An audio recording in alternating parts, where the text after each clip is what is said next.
You know that feeling when you walk into a crowded room, and somehow, even in the middle of laughter and chatter, you feel like a shadow on the wall, present, but unseen, quietly observing rather than participating?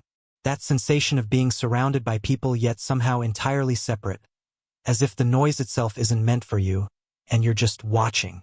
It's not loneliness, exactly, but it carries a weight, a subtle tension, as if your energy is being quietly drained while everyone else seems to thrive.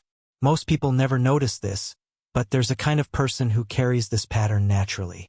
Outwardly, they may seem reserved or distant, and society often interprets that as aloofness, shyness, or even indifference.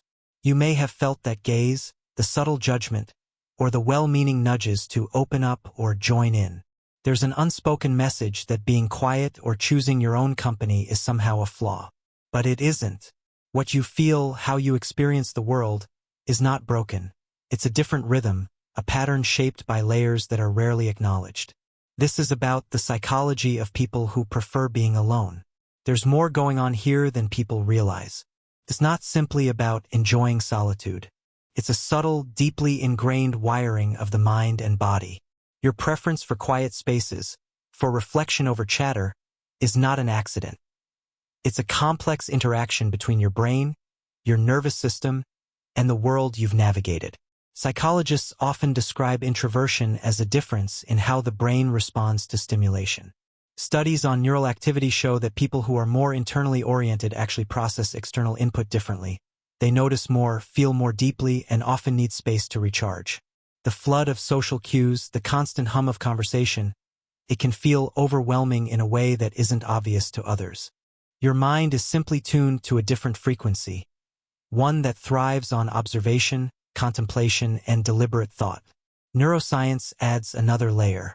The limbic system, the part of the brain that handles emotion and arousal, reacts more intensely to social environments in some people.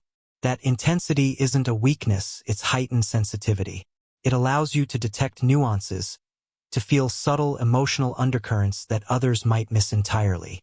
The world may push for more volume, more interaction, but your brain is wired to notice the invisible, the understated, the quietly significant details. There's also a developmental side to this. Childhood experiences, the subtle ways environments shape our nervous systems, often contribute to these patterns. If you grew up in situations where overstimulation, unpredictability, or judgment was frequent, your nervous system may have learned to protect itself through solitude, observation, and careful engagement. Choosing your own company, keeping a watchful eye rather than stepping forward, is a survival strategy that becomes a natural rhythm. It isn't a matter of preference alone. It's how you've adapted to navigate the world safely, intentionally, and with care. It's important to acknowledge that this wiring is neither better nor worse than its opposite. Extroversion isn't the gold standard, and introversion isn't a limitation. People are diverse, wired in countless ways, and each rhythm has its strengths and its vulnerabilities. Your experience is simply a different path through the same human landscape, no less valid or meaningful. What's fascinating, though, is a quiet paradox. Those who prefer solitude often carry hidden strengths that go unnoticed. Depth of thought, clarity of insight, the ability to empathize without being engulfed by emotion, and a subtle creativity that emerges in stillness. All of this flourishes in quiet spaces. But there's a trade-off. The very sensitivity and awareness that are your gifts can also be exhausting in a world that prizes constant stimulation. It's a balance that you negotiate every day, often silently, and it can feel invisible to those around you. Even so, there's reassurance in this. You are not broken. The ways you respond, the moments you step back instead of leaning in, the preference for reflection over reaction, these are all coherent, understandable expressions of a mind and body navigating life according to its natural rhythm. Your experience makes sense. It has value. The world benefits from people who see, notice, and contemplate in ways others may never understand. And while this might feel like a quiet corner of your existence, there's more waiting in that space. There are layers of your own awareness, insight, and inner strength that continue to unfold, ones that don't need the validation of applause or constant interaction.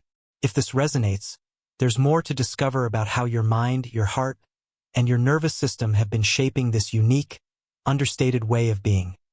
A way that quietly carries its own profound power.